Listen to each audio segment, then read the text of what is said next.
হিন্দু উত্তেজিত হলে মুসলিমদের দুর্দশার আর শেষ থাকবে না। গঙ্গাসাগরে এসে এই মন্তব্যই করলেন পুরী মন্দিরের শঙ্করাচার্য শ্রী নিশ্চলানন্দজি সরস্বতী মহারাজ। বর্তমানে বাংলাদেশের পরিস্থিতি অশান্ত হয়ে রয়েছে। সীমান্তে বেড়া দেওয়া কোচবিহার ও মালদহ সীমান্তে ভারত ও বাংলাদেশের সীমান্তরক্ষী বাহিনীর মধ্যে ক্ষোভ ক্রমেই দানা বাঁধছে। সীমান্ত সংলগ্ন এলাকায় বাসিন্দারা বিষয়টাকে মোটেই ভালোভাবে নিচ্ছেন না। এদিকে বাংলাদেশে সেখানে সংখ্যালঘু হিন্দুদের ওপর অত্যাচারের যে বিষয়টা সেটা বারবার সামনে আসছে। এই পরিস্থিতিতে গঙ্গাসাগরে এসে সাংবাদিকদের মুখোমুখি হয়ে তিনি বলছেন যে বাংলাদেশে সেখানে কিন্তু যে পরিস্থিতি রয়েছে তাতে বাংলাদেশ অদূরদর্শিতারই পরিচয় দিচ্ছে। সেখানে হিন্দুদের ওপরে অত্যাচার ঠিক হচ্ছে না। হিন্দুদের ওপর যারা অত্যাচার করে বা তাদেরকে সেখান থেকে তাড়িয়ে দিলে অন্য যেখানে অল্প সংখ্যক মুসলমান রয়েছে তাদের কি হবে? ফলে সকলের সঙ্গে সৎভাব বজায় রাখুন। মহারাজের কথা শোনাবো আপনাদের। बांग्लादेश जिसको कहते हैं वहाँ से हिंदू खदेड़ दिए गए या मार दिए गए। अन्य जगह जहाँ अल्पसंख्यक मुसलमान हैं उनकी दुर्दशा क्या होगी? इसलिए अदूरदर्शिता की पराकाष्ठा है। दूसरी बात है, मुसलमानों के पूर्वज भी सनातनी वैदिक और हिंदू थे। मुसलमानों को सोचना चाहिए जिनके पूर्वज कष्ट की घड़ी में भी हिंदू बने रहे वो हमारे लिए नमस्कार के पात्र हैं, आस्था के पात्र हैं। हमारे पूर्वज धूल हो गए, सचमुच हमारे पूर्वज भी सनातनी वैदिक आर्य थे।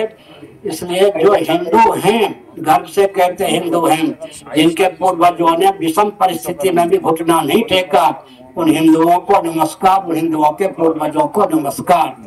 अदूरदर्शिता का परिचय देंगे।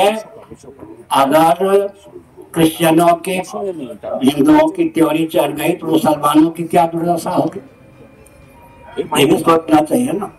इसलिए अदूरदर्शिता का परिचय न दें। তিনি আরো বলছেন যে একসময় এই বাংলাদেশ, শ্রীলঙ্কা, মায়ানমার সবই কিন্তু ভারতের অংশ ছিল। এই অংশটা পরে গিয়ে আলাদা হয়ে গিয়েছে। আর এখানে কিন্তু পূর্বপুরুষরা সকলেই হিন্দু ছিল। তিনি বলছেন যে মুসলমানদের ভাবতে হবে যাদের পূর্বপুরুষ হিন্দু ছিলেন তারা আমাদের কাছে নমস্য। হিন্দুদের পূর্বপুরুষরা যারা অসম পরিস্থিতিতেও কার্যত নিজেদের মাথা ঝোঁকাননি, নিজেদের সনাতন ধর্মকে রক্ষা করে গিয়েছেন, তাদেরকে সম্মান করতে হবে। ফলে হিন্দুদেরকে সম্মান করুন, তাদের পাশে থাকুন। যদি হিন্দুরা উত্তেজিত হয়ে যায় তাহলে মুসলমানদের দুর্দশার শেষ থাকবে না। শুনুন মহারাজের কথা।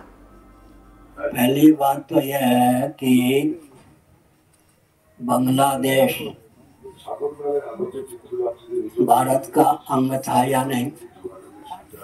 जो क्षेत्र भारत से 110 वर्षों की सीमा में पृथक हो गए, पाकिस्तान, बांग्लादेश, श्रीलंका, बर्मा इत्यादि, उनकी दुर्दशा है या नहीं।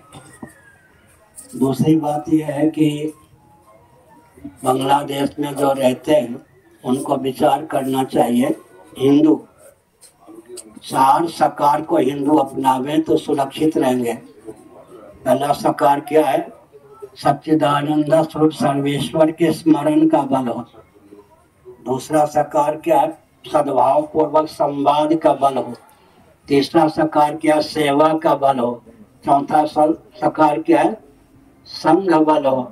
चार सकार को अपनाएंगे कई। এই নিয়ে আমার কলিগ প্রসেনজিৎ সাহার একটি রিপোর্ট দেখাবো আপনাদের। বাংলাদেশে হিন্দুদের ওপর যেমন অত্যাচার হচ্ছে সে বিষয়ে এবার মুখ খুললেন পুরীর শঙ্করাচার্য। পুরীর শঙ্করাচার্য শ্রী নিশ্চলানন্দজি সরস্বতী মহারাজ তিনি প্রত্যেক বছরই গঙ্গাসাগরে আসেন মকর সংক্রান্তি তিথি উপলক্ষে গঙ্গাসাগর মেলাতে। আর সেই গঙ্গাসাগর মেলাতে এসে প্রত্যেকবারই তিনি সংবাদ মাধ্যমের মুখোমুখি হন। সংবাদ মাধ্যমের মুখোমুখি হয়ে দেশের বর্তমান পরিস্থিতি সহ নানা বিষয়ে তিনি আলোকপাত করেন। আর এবারে তিনি এসে সংবাদ মাধ্যমের মুখোমুখি হয়ে বাংলাদেশে সনাতনী হিন্দুদের উপরে যে অত্যাচার হচ্ছে সে বিষয়ে মুখ খুললেন। তিনি জানিয়েছেন বাংলাদেশে হিন্দুদের ওপর যে অত্যাচার হচ্ছে, যে নির্যাতন হচ্ছে তা কার্যত অদূরদর্শিতার পরিচয় দিচ্ছে বাংলাদেশ। কারণ হিন্দুদের উপর অত্যাচার হলে, হিন্দুদেরকে সেখান থেকে তাড়িয়ে দেওয়া হলে অন্যান্য যেখানে মুসলমানরা অল্প সংখ্যক রয়েছেন তাদের অবস্থা কি হবে একবার চিন্তা করার জন্য বাংলাদেশকে পরামর্শ দিলেন শঙ্করাচার্য। তিনি আরো দাবি করেছেন, মুসলমানদের যারা পূর্বপুরুষ তারাও কার্যত এদেশের হিন্দুই ছিলেন, তাদেরকে আমরা নমস্কার জানাই। আর হিন্দু সনাতনীরা যারা কার্যত সেই সময়ে লড়াই করে টিকে রয়েছে নিজেদের সনাতনী ধর্ম রক্ষা করতে, তাদেরকেও প্রণাম জানিয়েছেন তিনি। আর এই পরিস্থিতিতে দাঁড়িয়ে বাংলাদেশের উচিত হিন্দুদের সাথে সদ্ভাব বজায় রাখা, যাতে কোথাও কোনো রকম ভাবে তাদের সাথে অত্যাচার বা তাদের উপরে হামলার ঘটনা না ঘটে, সে বিষয়টি লক্ষ্য রাখার নির্দেশ দিয়েছেন তারা। তার কারণ, যদি কোথাও গিয়ে হিন্দু যে মানুষজন রয়েছেন তারা যদি একবার খেপে যান, তাহলে মুসলমানদের অস্তিত্ব বিলুপ্ত হবে, এমনটাই কার্যত বার্তা দিয়েছেন পুরীর শঙ্করাচার্য নিশ্চলানন্দজি সরস্বতী মহারাজ। তিনি আরো দাবি করেছেন, বাংলাদেশকে তারা সম্মান জানান। একসময় বাংলাদেশ, মায়ানমার, শ্রীলঙ্কা সকলেই কার্যত ভারতবর্ষের অংশ ছিলেন। আর এই ভারতবর্ষের অংশ থাকার সময় তারা তিনি মনে করেন যে সকলেই কার্যত একই মানুষ, একই গ্রুপের মানুষ, একই প্রজাতির মানুষ। তারা ধর্ম আলাদা আলাদা হতে পারে, কিন্তু সকলেরই উচিত সকলের ধর্মকে সম্মান জানাতো। আর যেভাবে বাংলাদেশে হিন্দু সনাতনীদের উপর অত্যাচার হচ্ছে, হামলা হচ্ছে, তা কার্যত বাংলাদেশ অদূরদর্শিতার পরিচয় দিচ্ছে। সাময়িক ফল তাদের কাছে ভালো বলে মনে হলেও এর পরবর্তী ফল বা ভবিষ্যৎ ফল অত্যন্ত খারাপ হতে চলেছে বাংলাদেশের কাছে, এমনটাই বার্তা দেন তিনি।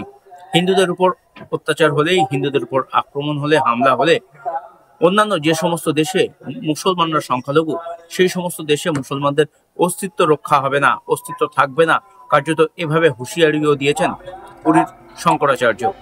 বাংলাদেশে হিন্দুদের প্রতি বছরই গঙ্গাসাগর মেলায় আসেন পুরী মন্দিরের শঙ্করাচার্য শ্রী নিশ্চলানন্দজি সরস্বতী মহারাজ। গঙ্গাসাগর মেলায় এসে তিনি দেশ এবং রাজ্যের বর্তমান পরিস্থিতি নিয়ে নানান বিষয়ে সাংবাদিকদের মুখোমুখি হন। একদিকে যেমন তীর্থক্ষেত্রকে পর্যটন স্থল তৈরি করা নিয়ে তিনি প্রতিবাদ করেন, তেমনি বাংলাদেশে হিন্দুদের ওপর অত্যাচার নিয়েও মুখ খুলেছেন তিনি। কি বলছেন শোনাবো আপনাদের আরো একবার।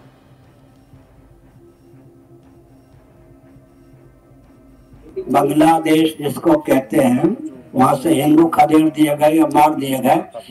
अन्य जगह जहाँ अल्पसंख्यक मुसलमान हैं, उनकी दुर्दशा क्या होगी?